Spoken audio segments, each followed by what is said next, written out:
So the FBI report has came in. Now it's not open to the public yet. I guess it's only going to be first viewed by the senators, first the Republicans, then the Democrats. But it was effectively a complete sham because basically what ended up happening is they didn't even end up speaking to Christine Blasey Ford or Brett Kavanaugh. So it was clearly a complete joke of an actual investigation.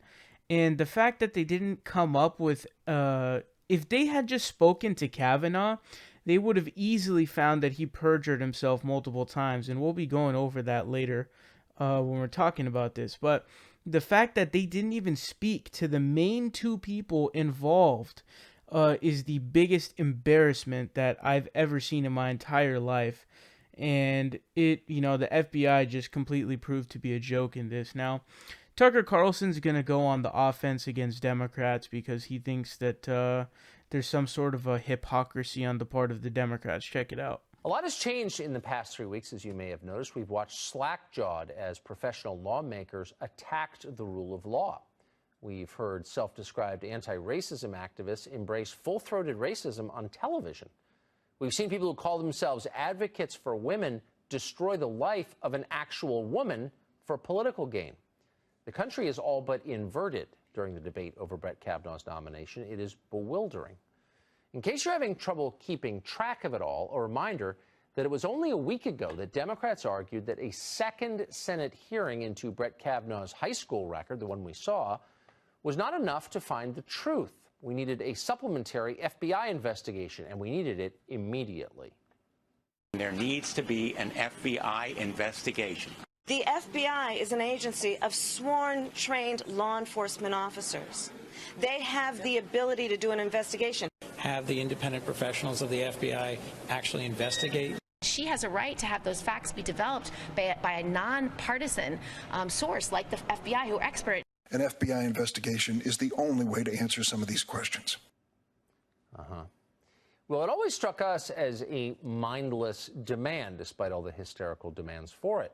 Everyone involved had already given sworn statements under the penalty of perjury about what they knew about this story.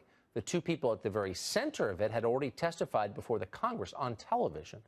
Brett Kavanaugh's life had been the subject of 6 previous FBI probes. Not only was he cleared in all 6 of them, he was given access to America's nuclear codes. So we knew all we were going to know about an event that supposedly took place 37 years ago. And that's why the FBI said it had zero interest in getting involved again. And yet Democrats demanded a new investigation anyway, as you just saw.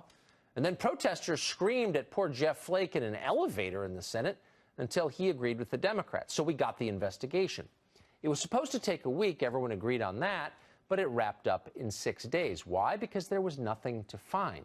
And almost 4 decades after the fact, there were very few people left to interview. Not surprisingly, in the end, the FBI did not corroborate Christine Ford's story. You know what that means, don't you? The FBI must be involved in a cover-up. Yes, a diabolical secret plot orchestrated with their very close allies in the Trump administration. That's what they're telling us. The very people who just days ago were telling us that the FBI is an ethically unimpeachable organization, the ultimate tiebreaker. Now, the FBI is part of the deep state. The investigation was very limited. This report is blatantly and clearly incomplete. Our fears have been realized. Our fears have been realized. This is not a thorough investigation. In your view, is this a fulsome and credible investigation? It's obviously a cover-up. Our fears have been realized. The FBI is working with the Trump administration. They always have been. It's a plot so secret, we believe the opposite is happening. How's that for clever? Others on the left say now what we really need is for Brett Kavanaugh to take a polygraph exam, because those are accepted by science. Senator Lindsey Graham of South Carolina pointed out that the lie detector likely just the first demand in a long list. Watch. You've humiliated this guy enough, and this is bottom for some of you. So why don't we dunk him in water and see if he floats? Maybe you'll believe he lied about how much he drank in high school, that he threw ice in a party, in a bar, or he doesn't have the temperament, that he didn't handle being destroyed well. Enough already. Let's vote. Why don't we just dunk him in water and see if he floats? It was good enough in medieval France. You know the truth. Only one thing will truly be good enough: an investigation of some kind, or maybe a water dunking of some kind that lasts at least through January 3rd, 2019. That's when the new Congress will be sworn in. Of course, that's the real goal. It always has been. Fortunately, it looks like this ploy is failing. Win or lose, Kavanaugh's nomination will be voted on, it looks like, within a few days. It seems likely he'll be confirmed, but who knows? And we won't know until the moment the last vote is cast. Still, it's worth thinking about what the world looks like once this is all over, after Kavanaugh's confirmation vote. This is a new country now. What will it look like? Well, the left has accused President Trump of overturning norms and destroying institutions. But as always, that is pure projection. Whatever they're accusing you of is exactly what they're doing. And it's true in this case, too. The left just mounted a full assault on our justice system. They thought nothing of tossing out the presumption of innocence. You saw actual U.S. senators say things like, the accused has an obligation to prove himself innocent. They said that out loud. And then they tried to use the FBI as a weapon against their political opponents, and not for the first time. The Obama administration did the same. Think this will stop? Think again. Thought leaders, to the extent that's not an oxymoron on the left, are already laying the groundwork to pack the courts, something that hasn't been tried since the 1930s.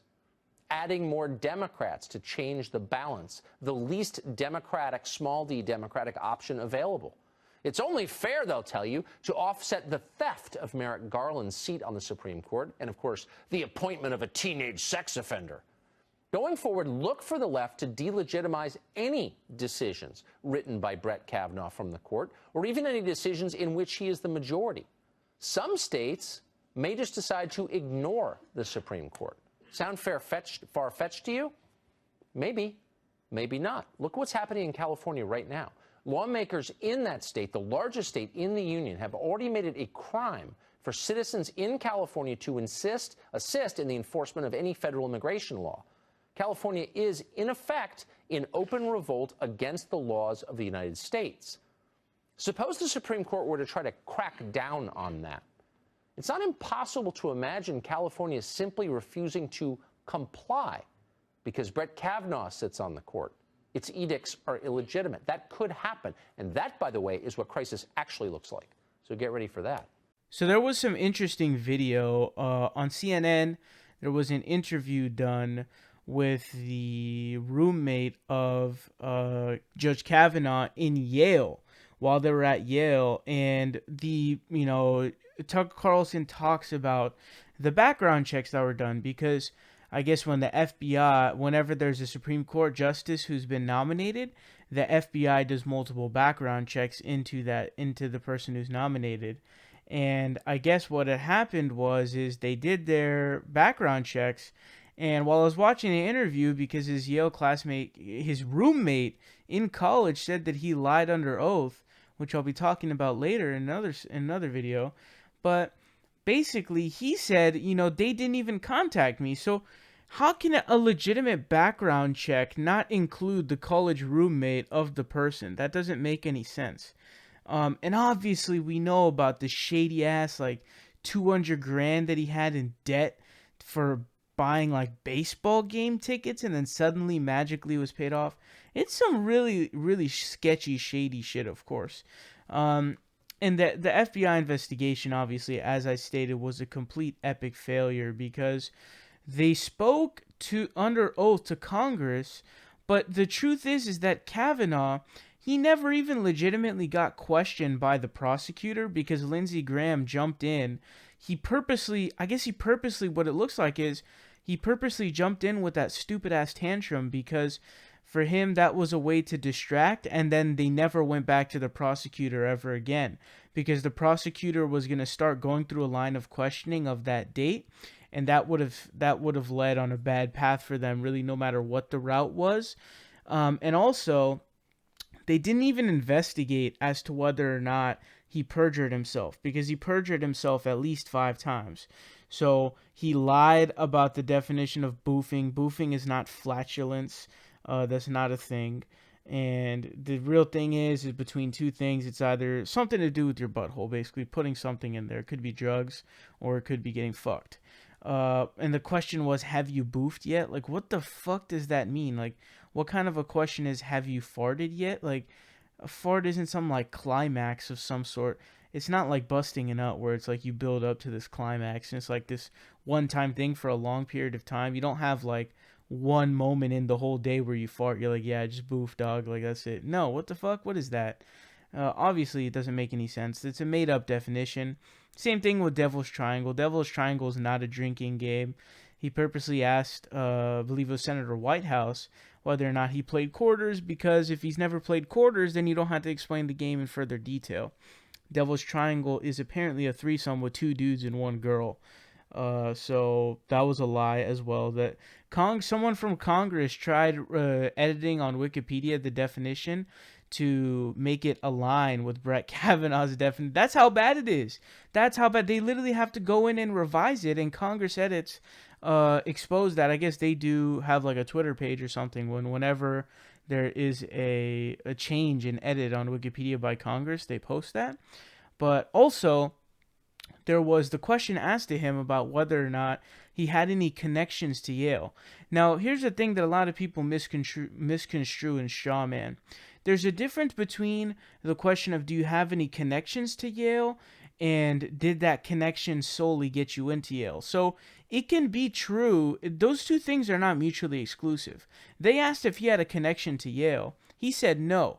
The truth is, his grandfather went to Yale, and legacy admissions definitely plays a role into it. Now, was that the whole reason, or even the majority of the reason of why he got in? I don't know. I'm not sure. But that's not the question he was asked, so he lied under oath about that.